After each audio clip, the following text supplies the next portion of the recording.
ಈ ಬಗ್ಗೆ ಮಾಹಿತಿಯನ್ನ ಕೊಡ್ತಾರೆ ನಮ್ಮ ಪ್ರತಿನಿಧಿ ರಮೇಶ್. ಇದೀಗ ನಮ್ಮ ಜೊತೆ ಸಂಪರ್ಕದಲ್ಲಿದ್ದಾರೆ.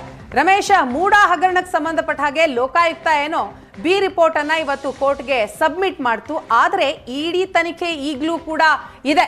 ಸೊ ಇಡಿ ಟೆನ್ಷನ್ ಸಿಎಂ ಸಿದ್ದರಾಮಯ್ಯ ಸೇರಿದಂತೆ ಇನ್ನಿತರರಿಗೆ ಖಂಡಿತವಾಗ್ಲೂ ಇದೆ.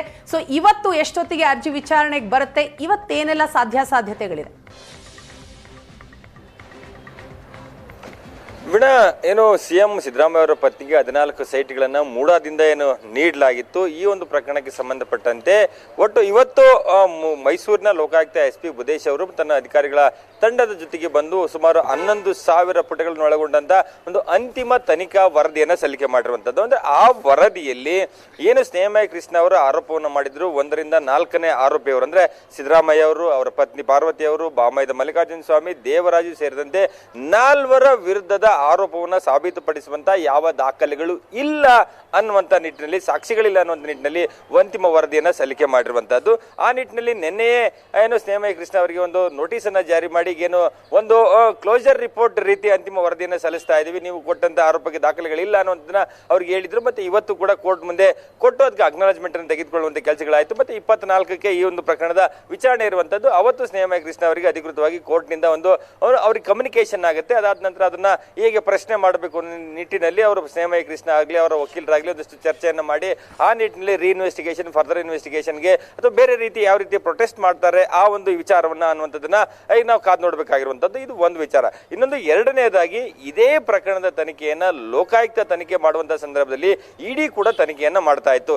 ಇಡಿ ಅಂದ್ರೆ ಲೋಕಾಯುಕ್ತದವ್ರು ಹೇಳ್ತಿದ್ದಾರೆ ಆರೋಪಗಳಿಗೆ ಯಾವುದೇ ರೀತಿಯಾದ ಸಾಕ್ಷ್ಯಗಳಿಲ್ಲ, ಆಧಾರಗಳಿಲ್ಲ ಅನ್ನುವಂಥದ್ದು. ಆದ್ರೆ ಇಡಿ ತನಿಖೆಯಲ್ಲಿ ಹೇಳ್ತಾ ಇರುವಂತದ್ದು ಏನಂದ್ರೆ ಸಿದ್ದರಾಮಯ್ಯ ಅವರಿಗೆ ಅವರ ಪತ್ನಿಗೆ 14 ಸೈಟ್ ಕೊಡುವಂತ ವಿಚಾರದಲ್ಲಿ ಸಾಕಷ್ಟು ಕಾನೂನು ಬಾಹಿರ ಕೃತ್ಯಗಳು ನಡೆದಿದೆ ಅನ್ನುವಂಥದ್ದು. ಮತ್ತೆ ಅಧಿಕಾರಿಗಳ ಮೇಲೆ ಪ್ರಭಾವವನ್ನು ಬೀರಿ ಅವರ ಮೇಲೆ ಒಂದು ಏನು ಪ್ರಭಾವ ಬೀರುವ ಮೂಲಕ ಅಕ್ರಮ ಚಟುವಟಿಕೆಗಳು ನಡೆದಿದೆ ಅನ್ನುವಂಥದ್ದನ್ನ ಅದರಲ್ಲಿ ಉಲ್ಲೇಖವನ್ನ ಮಾಡ್ತಾ ಹೋದ್ರು. ಆ ನಿಟ್ಟಿನಲ್ಲಿ ನೋಡ್ತಾ ಹೋದ್ರೆ ಎಡಿಜಿಪಿ ಲೋಕಾಯುಕ್ತ ಅವರಿಗೆ ಬರೆದಂತ ಪತ್ರದಲ್ಲಿ ಸಾಕಷ್ಟು ವಿಚಾರಗಳನ್ನು ಉಲ್ಲೇಖವನ್ನ ಮಾಡಿದ್ರು. ಎಲ್ಲಿ ಇರೆಗ್ಯುಲಾರಿಟೀಸ್ ಆಗಿದೆ, ಎಲ್ಲಿ ಒಂದು ಕಾನೂನು ಬಾಹಿರ ಕೃತ್ಯಗಳು ನಡೆದಿದೆ, ಯಾವ ರೀತಿ ಯಾರ್ಯಾರು ಅದರಲ್ಲಿ ಭಾಗಿಯಾಗಿದ್ದಾರೆ, ಅಧಿಕಾರಿಗಳ ಪಾತ್ರ ಏನು, ಸಿಎಂ ಸಿದ್ದರಾಮಯ್ಯ ಅವರ ಪಾತ್ರ ಏನು ಅಂತ ಅದರಲ್ಲಿ ಉಲ್ಲೇಖವನ್ನ ಮಾಡಿದ್ರು. ಅದರ ಜೊತೆಗೆ ಕೆಲ ದಿನಗಳಿಂದ ಅಷ್ಟೇ ಮೈಸೂರಿನ ಮೂಡಾ ಏನೋ ಅಧಿಕಾರಿಗಳಿಗೆ ಬರೆದಂತ ಒಂದು ಪತ್ರದಲ್ಲಿ ಅಂದ್ರೆ ಸೀಸರ್ ರಿಪೋರ್ಟ್ ನಲ್ಲಿ ಕೂಡ ಎಷ್ಟರ ಮಟ್ಟಿಗೆ ಅಕ್ರಮಗಳು ನಡೆದಿದೆ ಅನ್ನುವಂಥದ್ದನ್ನ ಉಲ್ಲೇಖವನ್ನ ಮಾಡಿದ್ರು. ಇದುವರೆಗೆ ಅಂದ್ರೆ ಇಡಿ ಅಧಿಕಾರಿಗಳು ಸಿಎಂ ಸಿದ್ದರಾಮಯ್ಯ ಬಾಮೈದ, ದೇವರಾಜ್ ಸೇರಿದಂತೆ ಮೂಡಾ ಅಧಿಕಾರಿಗಳ ಮನೆಗಳ ಮೇಲೆ ರೇಡ್ ಅನ್ನ ಮಾಡಿ ಅವರ ಹೇಳಿಕೆಗಳನ್ನ ಪಡ್ಕೊಂಡು ತನಿಖೆಯನ್ನ ಮಾಡ್ತಾ ಇರುವಂತದ್ದು. ಮತ್ತೆ ಸಿಎಂ ಪತ್ನಿಯವರಿಗೂ ಕೂಡ ಸಮನ್ಸ್ ಅನ್ನ ಜಾರಿ ಮಾಡಿ ವಿಚಾರಣೆಗೆ ಬರಬೇಕು ಅಂತೇಳಿ ಸೂಚನೆಯನ್ನು ಕೊಟ್ಟಿದ್ರು. ಮತ್ತೆ ಈಗಿರುವಂತಹ ಬೈರತಿ ಸುರೇಶ್ ಅವರು ನಗರಾಭಿವೃದ್ಧಿ ಸಚಿವರಿಗೂ ಕೂಡ ನೋಟಿಸ್ ಅನ್ನ ಜಾರಿ ಮಾಡಲಾಗಿತ್ತು. ಅದು ಅದಕ್ಕೆ ಹೈಕೋರ್ಟ್ ನಲ್ಲಿ ಸ್ಟೇ ಇರುವಂತದ್ದು. ಅದು ಸ್ಟೇ ಕೂಡ ಇವತ್ತಿನವರೆಗೆ ಸ್ಟೇ ಇದೆ. ಸೊ ಅದರ ಒಂದು ವಿಚಾರಣೆ ಕೂಡ ಇವತ್ತು ಮಧ್ಯಾಹ್ನ ನಡಿಲಿಕ್ಕಿದೆ. ಅಂದ್ರೆ ಅವ್ರು ಹೇಳ್ತಾರೆ, ಸಿಎಂ ಸಿದ್ದರಾಮಯ್ಯ ಅವರ ಪತ್ನಿ ಅವರ ಪರ ವಕೀಲರು ಹೇಳ್ತಾ ಇರುವಂತದ್ದು ಏನಂದ್ರೆ ಈ ಒಂದು ಪ್ರಕರಣದಲ್ಲಿ ಯಾವುದೇ ರೀತಿಯಾದ ಸಾಕ್ಷ್ಯಗಳಿಲ್ಲ, ಕೇವಲ ರಾಜಕೀಯ ದುರುದ್ದೇಶದಿಂದ ಈ ಪ್ರಕರಣ ದಾಖಲು ಮಾಡಿಕೊಳ್ಳಲಾಗಿದೆ, ದಾಖಲೆಗಳು ಸರಿಯಾಗಿ ಇಲ್ಲ ಅನ್ನುವಂಥದ್ದನ್ನ ಉಲ್ಲೇಖವನ್ನ ಮಾಡ್ತಾ ಇರುವಂತದ್ದು. ಮಧ್ಯಾಹ್ನ 2:30 ಸುಮಾರಿಗೆ ಅದರ ವಿಚಾರಣೆ ಬರುತ್ತೆ ಹೈಕೋರ್ಟ್ ನಲ್ಲಿ. ಸೊ ಅಲ್ಲಿ ಆ ಒಂದು ಏನು ತಡೆಯನ್ನು ನೀಡಿತ್ತು, ಆ ತಡೆ ಮುಂದುವರಿಯುತ್ತಾ ಅಥವಾ ಕ್ಲೋಸ್ ಆಗುತ್ತಾ, ತನಿಖೆಗೆ ಹೋಗ್ಬೇಕಾ, ಇದೆಲ್ಲವನ್ನೂ ಕಾದು ನೋಡ್ಬೇಕಾಗಿರುವಂತದ್ದು ಒಂದು ಅಂಶ. ವಿಣ ಈ ಒಂದು ಪ್ರಕರಣದಲ್ಲಿ ಸಿಬಿಐಗೆ ಪ್ರಕರಣ ಹೋಗ್ಲಿಲ್ಲ, ಒಂದ್ ಹಂತದಲ್ಲಿ ರಿಲೀಫ್ ಆದ್ರು ಸಿಎಂ, ಲೋಕಾಯುಕ್ತದಲ್ಲಿ ಬಿ ರಿಪೋರ್ಟ್ ಆಯ್ತು, ಒಂದ್ ಹಂತದಲ್ಲಿ ರಿಲ್ಯಾಕ್ಸ್ ಆದ್ರು. ಆದ್ರೆ ಇಡೀ ತನಿಖೆಯ ಬಿಸಿ ಇನ್ನೂ ಮುಗಿದಿಲ್ಲ.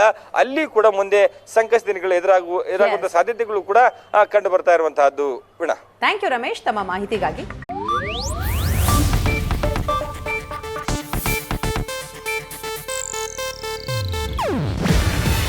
ಇದು ಏಷ್ಯಾನೆಟ್ ನ್ಯೂಸ್ ನೆಟ್ವರ್ಕ್ ಪ್ರಸ್ತುತಿ. ನೀವು ನೋಡ್ತಿದ್ದೀರಾ ಏಷ್ಯಾನೆಟ್ ಸುವರ್ಣ ನ್ಯೂಸ್.